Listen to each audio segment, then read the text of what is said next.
Alrighty, so if you can turn your Bibles to Joshua chapter 1, we'll get to that in a minute. But as I was preparing for this message, I remembered a time where the Lord spoke to my wife and I. This was over a year ago now, which is crazy, but he spoke to us and told us that we are going to start preparing to get our own church, and that this church would fit us like a glove, and that we would lead it into new places, into new territories. And he said to us to pack your bags in faith. Now, at that time, we did not have any word. We did not know where we were going. We did not know even that if the bishop was going to contact us. But the Lord told us to pack our bags and to do it in faith. And it's really, really easy to trust God with just knowing things, but it's really hard sometimes to take a step of faith. And because what if we packed all of our bags and we didn't have to move anywhere and we had to unpack our bags and we looked foolish? But we took that step of faith and we started packing our bags in faith. And it wasn't but a month later that we got a notification from the bishop telling us, hey, here's where we're going to put you. And it was just a God's blessing. Amen. Yep, right here. Right? Crazy, right? Full circle moments. And it was just such a very, very cool thing. But there's a lot of times where the Lord asks us to trust him. And there's oftentimes in our life where we are filled with fear, we're filled with doubt. We face times in our life where it's difficult for us to trust in the Lord, and we're facing mountains of impossibility. We're struggling and praying for breakthrough. Maybe it's a breakthrough in your finances. Maybe it's a breakthrough in your family. Maybe it's a breakthrough in your health, and you're just fighting this never-ending uphill battle, and like you're mentally drained, you're at your breaking point, and you just feel like you can't handle it anymore because you're burdened down by all of this weight and all this pressure, which we're going to talk more about on Sunday morning. But God is challenging every single one of us to step out in faith when the path seems uncertain, to trust God in his promises, even when fear whispers failure. Even when people come against us, even when the weight of responsibility and the fear of not measuring up and doubts that creep into our heart, when all these things rise and we want to get things right, we want to be the perfect leader, we want to be the perfect parent, we want to be the perfect Christian, we want to be humans for God, but we stand at the edge of these cliffs every single day, and God asks us to take a step forward. And as I was preparing for this message, I realized that the core of this message is trusting in God, is stepping out into the unknown. Trusting God is stepping out into places that we do not know. Taking steps of faith in God's promises, in the edicts of God. And even when we don't understand it, even when we don't believe it, even when we can't even see it, God is asking us to trust him enough to step out in faith, even in the unknown circumstances. And if I want you to imagine this evening, standing on top of a massive cliff, and you're looking out into the very thing that God promised you that you were going to inherit one of these days. And the only way that you can go into it is across this narrow, rickety bridge that sways back and forth. And beneath you is a deep ravine. And the more that you think about crossing this thing, the more your heart pounds in anticipation because you're afraid, because you've heard stories about people who have tried to cross this thing but have turned back and who couldn't make it. And now the weight of expectation is pressing down on your shoulders, and you're afraid to step on this bridge. But your promise is right on the other side of this bridge, and fear grips your heart and doubt swarms your mind, and you start thinking to yourself, what if I fail? What if I'm a failure? What if I can't lead my family properly? What if I can't do the things that God's asked me to do? But God's telling us tonight, trusting him is stepping out into the unknown. It's taking those steps of faith. Now imagine not just being told that you have to cross this thing, but now you have to lead a whole entire nation behind you into victory. And this is the place that Joshua is in tonight in chapter 1. Moses, his leader and his mentor, he's dead. He dies on top of a mountain. And now all of the weight and responsibility of hundreds of thousands of people weighs deep and heavy on the shoulders of Joshua, a man that's never really led before, a man that's never really done the things that Moses had done before, a man that's seen all of the success of Moses, but in reality, he's never walked in those shoes, and it was a really, really difficult position for him to be in. But the promise of Israel was waiting on the other side of this ravine. And it just took Joshua to take that step of faith to go across the Jordan in order for them to experience the promised land. Now Joshua, as we're picking up in this story, a little bit of context, Joshua was 85 years old when he took over for Moses. 85 years old. You think you're too old to do things for God? Nope, never. You're not done until the last breath comes out of your body. Yep. You listen, 85 years old when this guy took over. He faced doubts, he faced pressure, he faced fear, but he was dead set on God's faithfulness because he had not only seen God move, but he had seen God move mountains. He had seen God part seas. He had seen God do the impossible before his very eyes. And finally, this man Joshua gets to lead the Israelites into the promise. Joshua chapter 1. Verses 1 through 9, it says this. After the death of Moses, the servant of the Lord said to Joshua, the son of Nun, the assistant of Moses, Moses, my servant, is dead. Now therefore arise, go over this Jordan and all of the people into the land that I'm giving them to the people of Israel. Every place that the sole of your foot will tread upon, I have already given to you, just as I promised Moses. From the wilderness and this Lebanon, as far as the great river, the Euphrates River, and all the land of the Hittites and the great sea towards the going down of the sun shall be in your territory. Verse 5, no man shall be able to stand before you all the days of your life. Just as I was with Moses, so will I be with you. I will never leave you or forsake you. What does verse 6 say? So be strong and courageous. For you shall cause this people to inherit the land that I swore to their fathers to give them.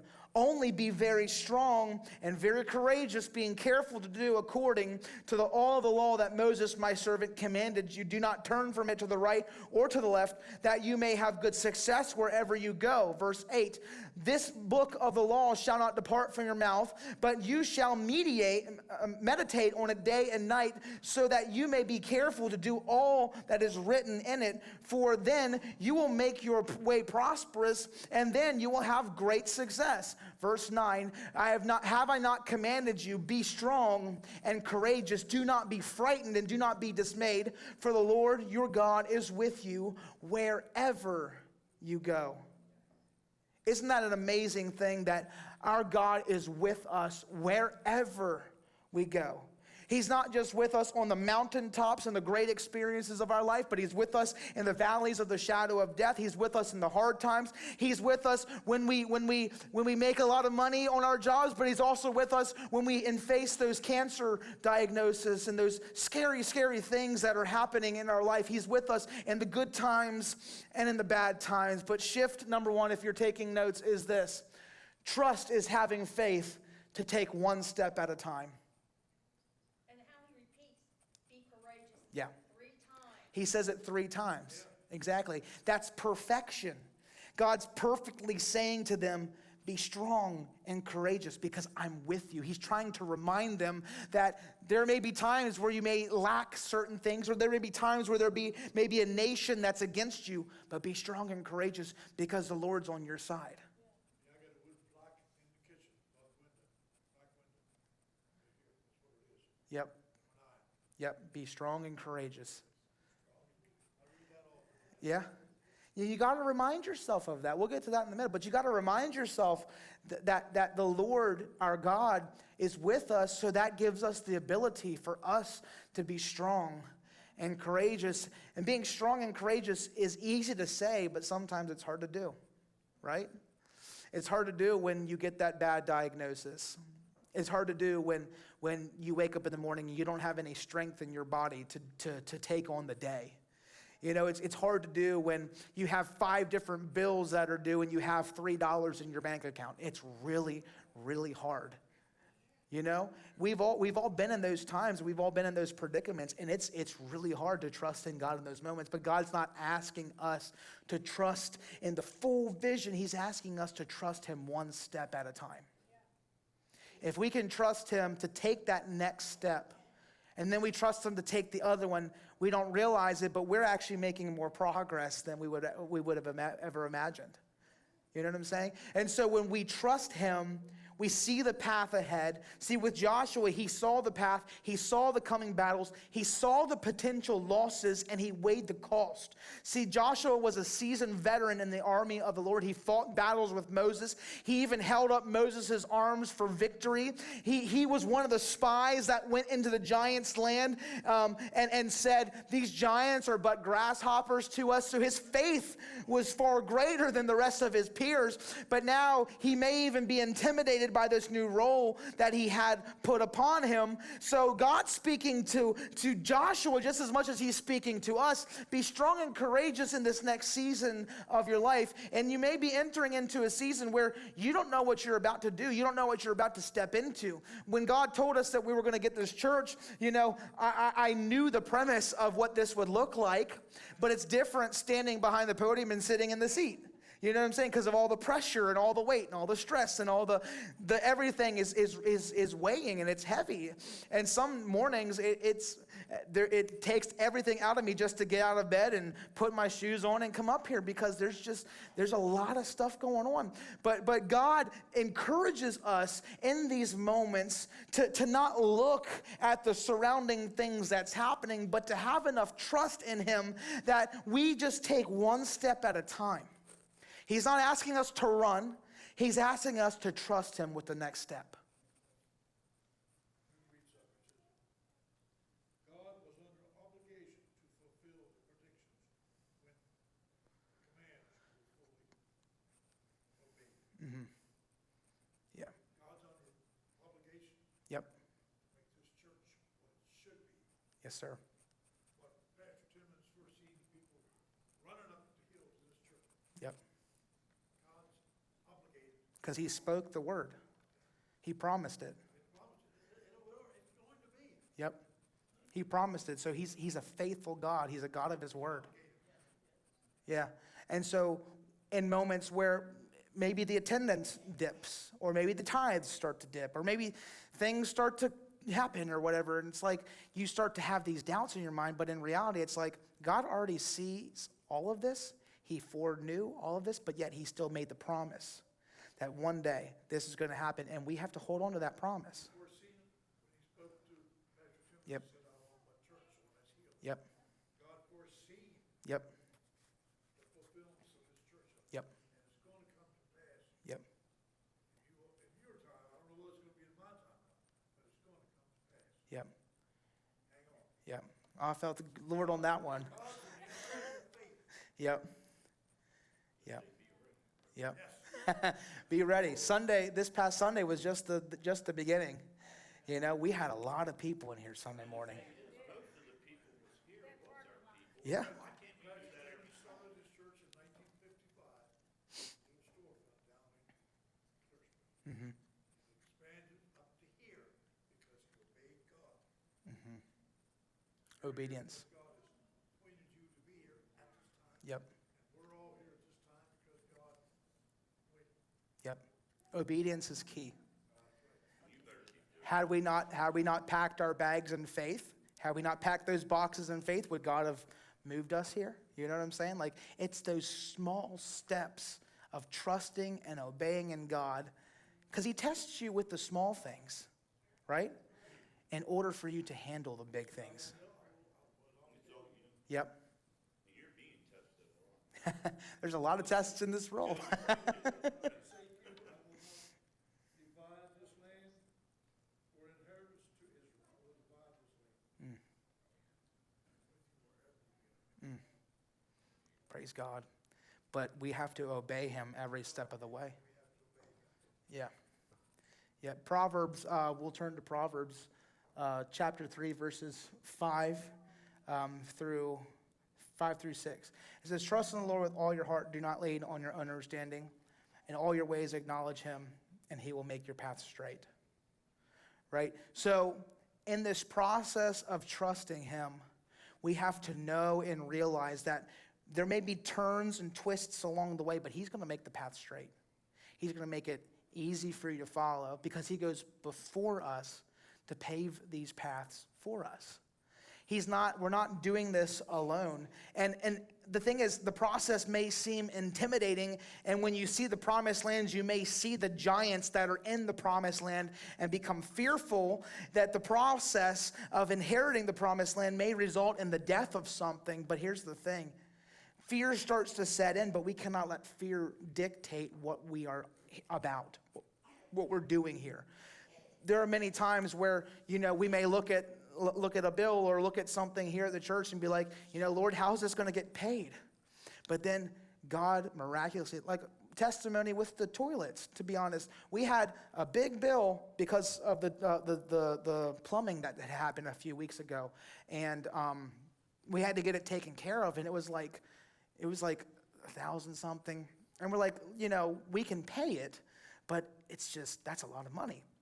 And out of nowhere, God, we receive a check in the mail for more than what the bill was. He not only covered it, but went above and beyond.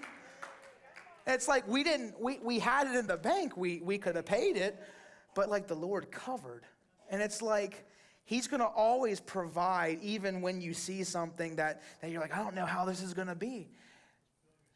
It is. This property, this church, the people in the church, we all belong to God. And He's going to provide because we're His. But we have to be obedient in the process so that He can provide the way that He intends to provide. And it may be something completely unexpected. It may be something that we would have never even put together 2 and 2. We would have never been like, that doesn't make any sense. But God will always find a way to provide. And see, here's the thing, shift number 2. Sorry, give me a second. What's going on here? Put the whole Bible verse in there. Oh my goodness. No, we're not reading all that. There we go. There we go. Shift number 2 is this. Fear comes from the areas where I lack. So when we trust in ourselves, we walk the path of fear in our life because we're trusting in our own strength. We're relying in our own strength, in our own power, in our own will. But here's the thing. I cannot do this thing on my own. Joshua could not lead the people on his own. Moses definitely could not lead the people on his own. And we're going to talk actually about Moses on Sunday when we start our new series. But we as a people, we cannot do life by ourselves.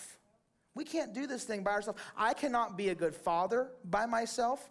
I cannot be a good husband by myself. I cannot be a good pastor and leader by myself. It takes us walking with God and listening to His voice to tell us and show us things so that way we're not fearful in the areas that we lack. Fear only comes when we know that we don't have something covered.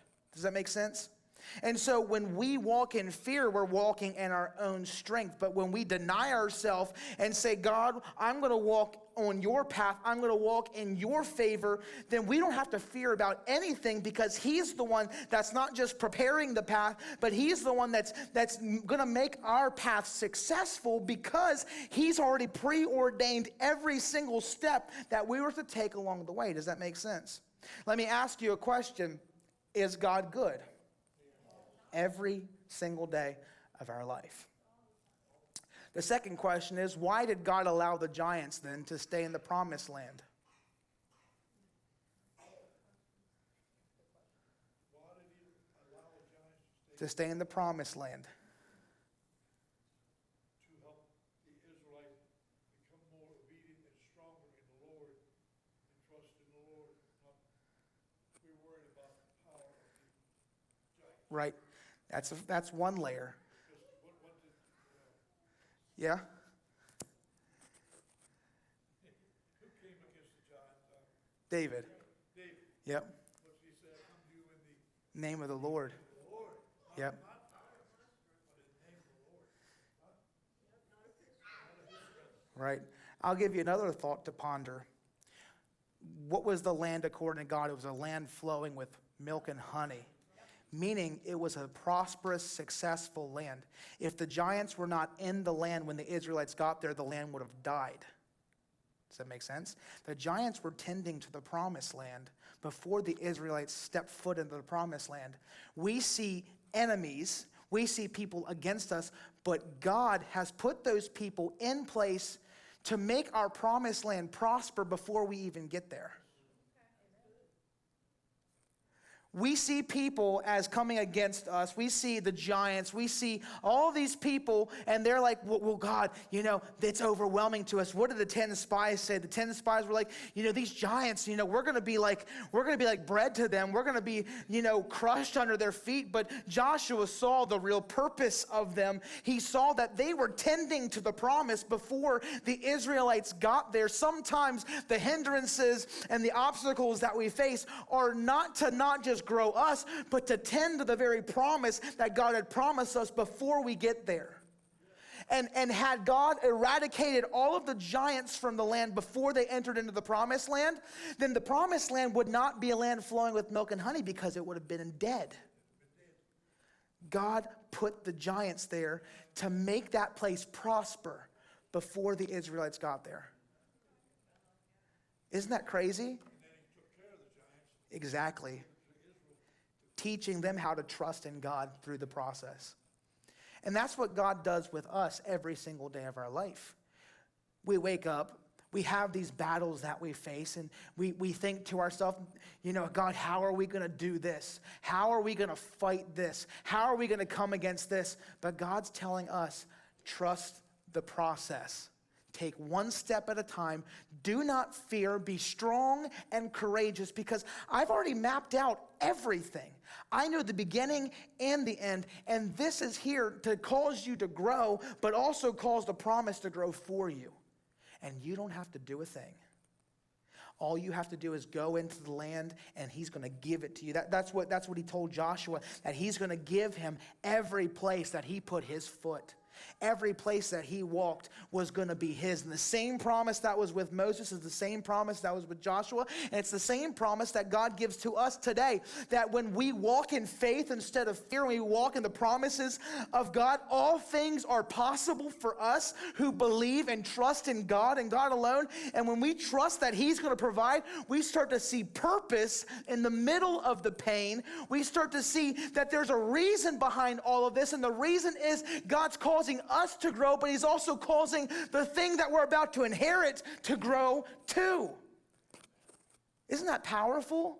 That God has planned all of this out, and even the things that we see as an opposition, he sees as a thing that's going to set us up for success.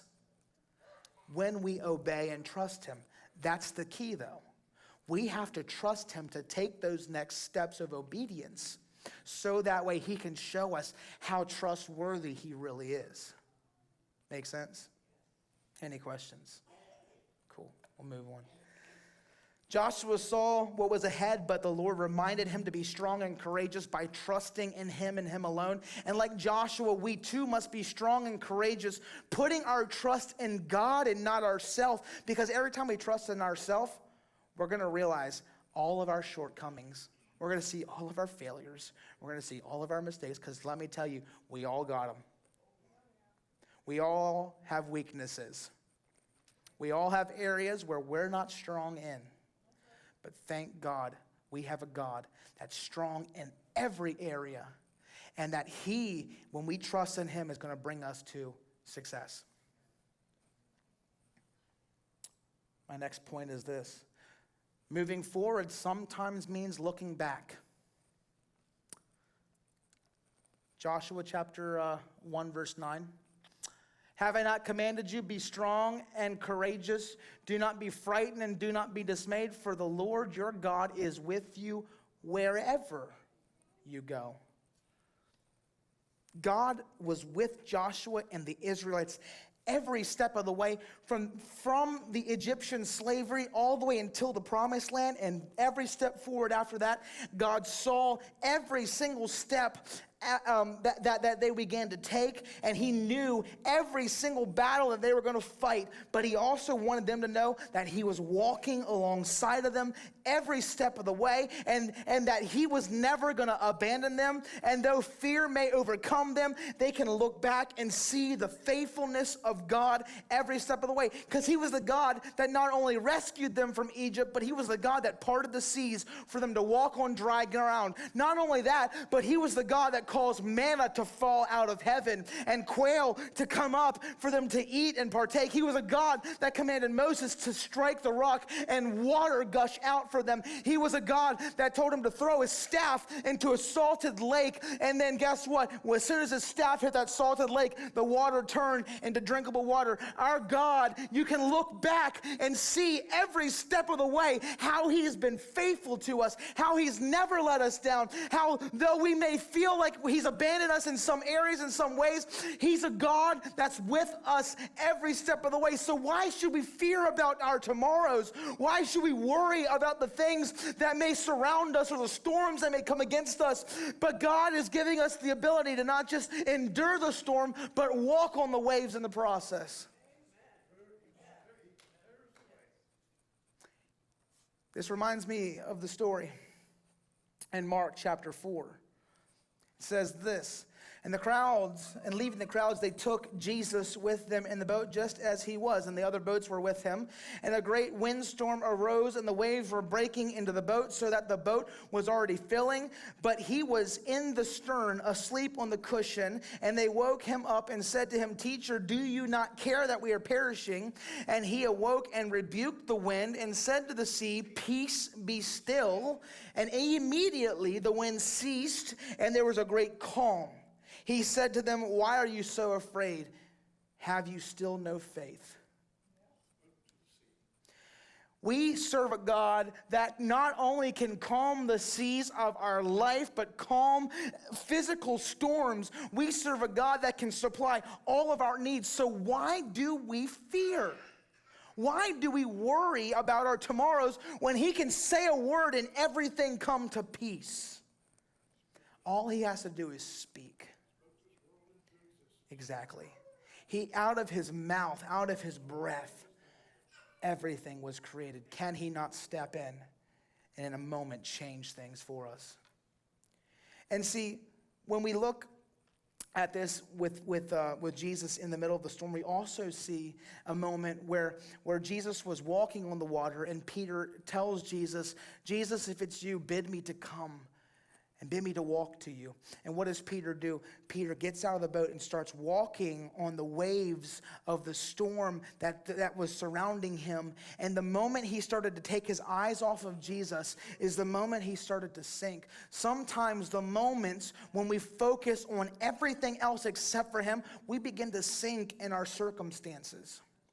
We begin to sink into fear and depression and anxiety. Shift number 4 is this: when you focus on him, nothing else matters. When our focus is on the wind and on the waves and on the attacks of the enemy, we start to sink. But Joshua, in this moment of stepping into this leadership role, his focus was not on the people, it was not on the giants, it was not on the land, it was not on the battles ahead. His focus was on God and God alone. And when his focus was on God alone, everything was possible. When we focus on God and God alone, we then have a confidence in our spirit that though the winds may come and the storms may try to take us down, he's going to allow us to walk on the waters of the wind and the waves because our eyes are focused on him. When we are focused on him, nothing else matters. When we see everything else as peripheral, nothing else matters but Jesus. And how often in our own lives do we see this? Where the enemy comes and he tries to distract us. He tries to throw us curveballs and tries to show us, this is a big thing, and you have to fear this or be afraid of that, or be afraid to talk to this person, or be afraid to deal with this issue. But you cannot be distracted by what the enemy is speaking over your mind, because it's just a distraction. It's just a distraction. Exactly. Because our trust, exactly, our trust is more in the power of the storm than it is in the power of God. And when we trust anything more than what we trust God, that is a displaced faith, and our eyes are not focused on the one thing that really matters. Sometimes in this role and position that I'm in as a leader here, sometimes my focus does get pulled in other directions. And there are moments in my walk with the Lord where he says, nope, it's time to recenter your focus on the real reason why you're here. You know, thank God that we have the ability to make the property look beautiful. You know, thank God that we have the finances to be able to do the things like the rocks and do the things like everything that you see. And reality, it's very, very cool to have those things, but the purpose behind it is the souls.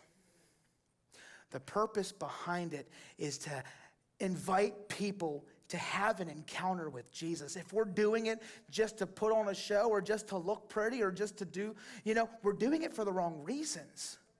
And when we're doing it for the wrong reasons, we're not going to be successful. And when a storm comes or the wind starts blowing, we're going to crumble because we've not built on the right foundation. And coming into this role, like I said many times, I got distracted at the beginning and even sometimes now. And the Lord's been slowly reminding me, note the reason why you're here, the reason why we're on this hill is to be a light shining in the darkness. It's time to fix your focus back on the reason why you're put on this earth, and that's to win the lost to Jesus. It's to lead people from the gates of hell into the gates of heaven.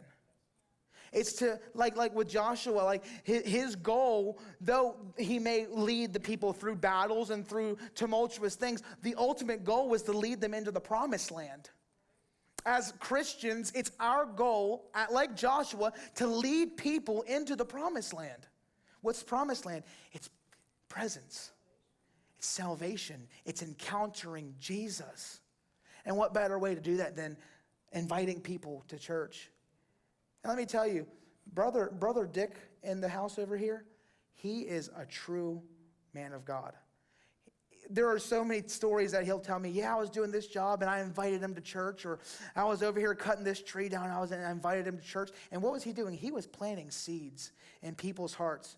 And this past Sunday, the one person that he's been working on finally came and sat in that pew.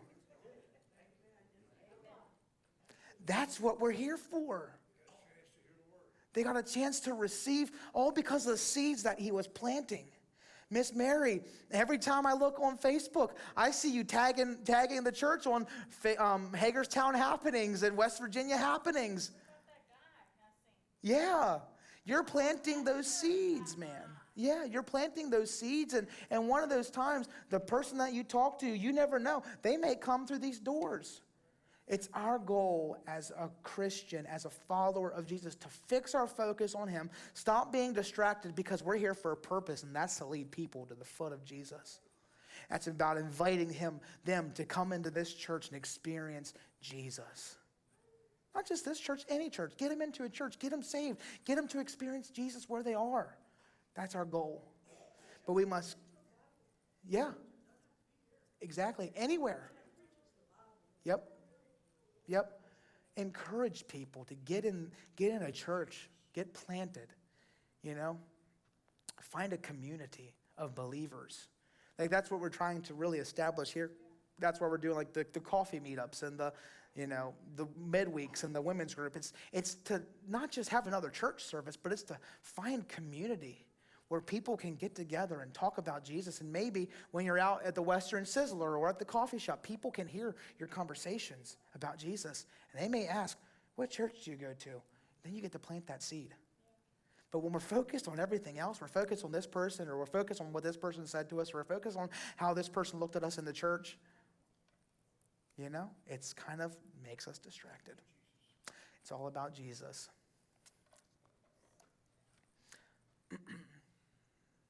Skip that one. Our faith is built because of his faithfulness to us. Our faith is built because of his faithfulness to us. Joshua chapter 1, verses 10 through 15. Joshua then commanded the officers of the people, pass through the midst of the camp and command the people, prepare your provisions, for within 3 days you are to pass over this Jordan to go in to take possession of the land that the Lord your God has given you to possess. And the Reubenites and the Gadites and the half-tribe of Manasseh, Joshua, said to them, remember the word that Moses, the servant of the Lord, commanded you, saying, the Lord your God is providing you a place of rest and will give you this land. Your wives, your little ones, and your livestock shall remain in the land that Moses gave you beyond the Jordan, but all the men of valor among you shall pass over before your brothers and shall help them. Verse 15, until the Lord gives rest to your brothers as he has to you, and they shall also take possession of the land that your Lord your God is giving them.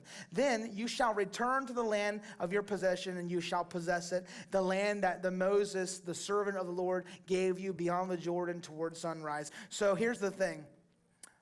He's telling them to prepare themselves to go into this land. He's built up their courage by saying, be strong and courageous, have faith in God. And it's easy to forget God in the middle of your hardship, in the middle of when God's trying to transition you. But this is why it's important to build memorials of God's faithfulness in your life to remember what God did for you in the past.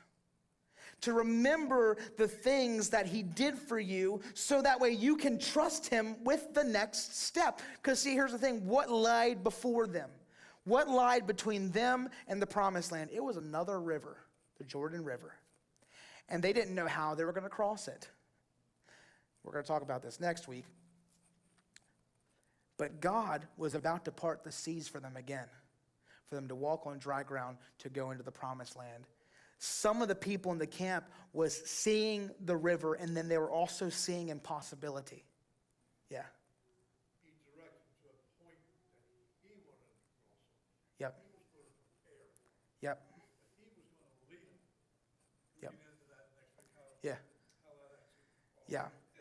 And then he tells them to build stones and put an altar of a memorial to remember what he did. It's so powerful. It's really, really good. In the middle of a river. Oh, it's so cool. It's so cool. Joshua must have, because let's face it, he's been watching this bunch wandering around for 40 years, lying and complaining and everything, and he knew this ain't the A team back here. It's the CD. And to trust God that much, Yeah. even though I'm leading a bunch of turkeys, I'm still going to trust you, Lord, that you're going to do it. Because he remembered, right? He remembered all of the things that God did before. He remembered the times where he parted the seas. He remembered the times where God provided. He remembered the times where he would hold up Moses' hand and God would bring victory in that moment. He remembered those times. And his trust for God was built in the hardship, because in the hardship is when you're able to see God the most and the clearest. And in the middle of those storms, like, God really showed himself to be faithful. And our faith in God is built in the hardship when we see his faithfulness for us. Make sense? So when we can look back and see how God moved for us. meditate upon his word Day and night. Yep. That's what he was told to do. Yep. Don't look back. Don't be afraid. Yep. Do not be afraid. Do not be discouraged, but be of strong courage. And remember the faithfulness that the Lord had showed you along the way, because he's going to be faithful again. See, God's faithfulness is actually referenced over 200 times in the Bible. It's crazy to think that the God of creation, the God of the universe, is faithful to us. Why would he be faithful to me? I'm not faithful to him all my days. But yet he promises something, like we talked about a little earlier. When he promises something, he's going to bring it to pass, because he is not a God that should lie. Exactly. He holds himself to his own word. He's trustworthy. He's worthy of our trust. We just have to remember all the times that he was faithful to us in the past. I will not fail you. Mm-hmm. I will not forsake you. Mm-hmm. Promises of God. Yep. Isn't that cool that we serve the God that literally created everything, yet sees us where we are, makes promises to us where we are, and fulfills those promises every single day. It's crazy. It's crazy. I mean, my wife and I are literally living in a testimony right now. The first time that she got pregnant with our son, it was a really, really rough and bad pregnancy. She almost died and he almost died. It was really, really bad. And her blood pressure and stuff was spiking so high that they almost went into C-section. They lost his heartbeat as he was trying to come out, and it was really, really bad. So it was an emergency birth, and it was really scary. And then she started to hemorrhage and blood gushing. And it was really, really scary. And the Lord spoke to me right around the time that we started moving back here, actually, that he wants us to have another kid, another child. I'm like, well, Lord, this was a stressful time last time, and it was scary. Like, I told her, I said, I don't want no more kids after that. I'd rather have you than another kid. But the Lord was like, I'm going to make it better this time. I'm going to make it better. And the hardship that you went through the last time, you're not going to have to endure it this time. And then every single time that we've been to the doctors, like, she's been off her blood pressure medication. She's only been taking those baby aspirins because they directed her to do so. And every single time we went into the doctors, it's been like in perfect range. It's been like in the 120s over 70s. The time before last, it was like 117 over like 74. It was crazy. Yeah. Today when we went in, it was 122 over 80. Like, God is literally answering his own promise. And we're seeing it. Like, we're seeing it play out before our eyes. I'm waiting for the next part when she goes into labor, and he says it's going to be fast, quick, easy, in and out. I'm like, let's do it, buddy. Let's go. I know she's ready for that too. Huh? Oh, yeah. Nope. I'm going to be there. I'm rocking and rolling, dude. I'm rocking and rolling. If it's in the middle of church, see ya, God bless, we're out. Like, no, but it's just seeing God's faithfulness play out before your eyes is such an amazing thing. And it's really, really cool to live out the testimony of God. And, but that's what builds our faith. So that way when the hard times do happen, because they're going to happen, we're going to walk through hardship. We're going to walk through uncomfortable situations. We're going to walk through seasons of our life where we just feel abandoned by God. But it's in those moments that we remember back to what he did for us last week, last year, a few months ago. And we remember his faithfulness. And we say, regardless of what we see, we're going to enter into this promised land. And we're going to take it over.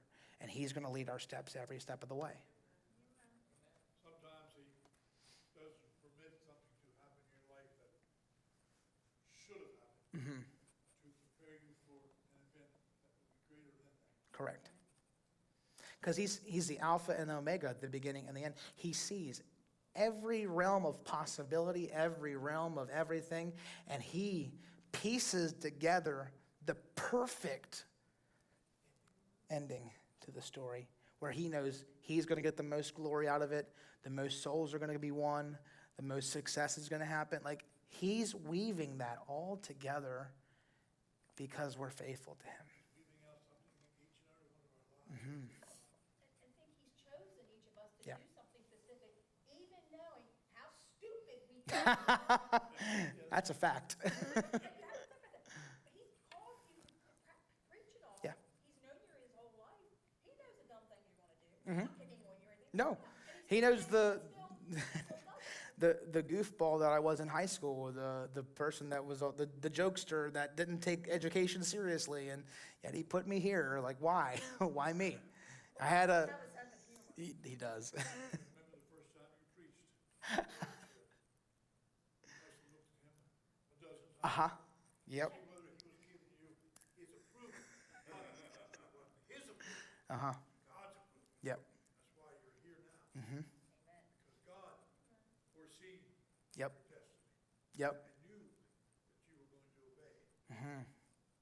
It's crazy. And the fact that to know that God would do that for just one person, but not just one person, but everybody in the whole earth, like he knows everybody's story. He knows everybody's beginning and everybody's end. He knows the perfect. He knows everything. Exactly. But for him to show up and be faithful to us, and it's just crazy. It astounds me. Last thing that I think I have tonight, Joshua 1, verse 16 through 18. And they answered Joshua, all that you have commanded us, we will do. And wherever you send us, we will go. Just as we obeyed Moses in all things, so we will obey you. Only may the Lord your God be with you, as he was with Moses. Whoever rebels against your commands and disobeys your words, whatever you command him shall be put to death. Only be strong and courageous. So the people of Israel not only trusted the Lord, but they trusted the anointing that the Lord put on Joshua to follow him. So it's a multifaceted thing. Like Joshua had to trust God going into this next season. The people had to trust that Joshua trusted God enough to follow him into the next season, because we know there's a lot of leaders out there that aren't listening to the Lord, you know? God directed your dad to go where he went. Mm-hmm. Because he knew he was going to be a leader. Yep. Because he knew he was a good leader here. Mm-hmm. He's directed you here because you're going to follow in your father's footsteps and be a good leader. Mm-hmm. I pray so. Not only that, what God has promised for this church, Mm-hmm. you will fulfill those promises to God. Amen. I receive that. I receive that. You know, and it's really cool to see like the full circle moment. Like Joshua would have never imagined him to take over, right? Like there's so many other people. No, never.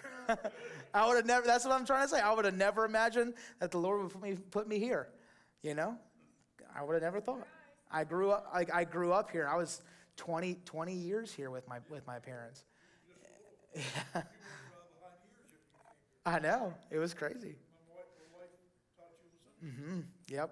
I remember the felt boards that they used to have, and oh yeah, those big wooden dividers. And, Still a little damp back there uh-huh.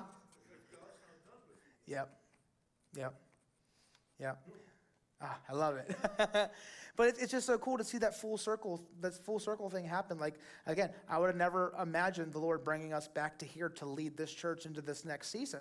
Like, but the Lord has put us here for this reason. And it's like, he knew everything. Like, he knew that we would go to Rock Hall so that we would meet Anna Jean's family and we would form a relationship for all of those years. They would come and visit and sing, you know, for all those years. Who would have known? Think about it. You're a young pastor. Mm-hmm. You're in the young generation. A lot of the people in this church are the older generation. So he puts you here because the young generation is what's coming in. Mm-hmm. Mm-hmm. But we have to work together, right? Like, that's the biggest thing. It's like we got to bridge that gap between, so that way there's one mind, one accord, one vision, walking forward together. We may look old, but we're good. And some people have, the hips, No, I'm just messing. But like, that's the thing. It's like, as the Lord is moving us forward, as he's moving us forward, like, we have to move forward together. We have to cross this river together, because the promised land is right on the other side, and God wants us to go in it together. So how do we do that? We just be strong and courageous. We take those steps. We trust and obey that God is faithful, and what he promised, we're going to see happen. And not just see it, we're going to walk in it, and we're going to live in it. We're going to live in the land that somebody else tilled and somebody else grew crops and stuff. Like, we're going to live in that, and we're going to eat from that. You know what I'm saying? Like, that's just the blessing. But it takes us stepping forward in faith together to achieve this. Make sense? Cool? Yes, sir.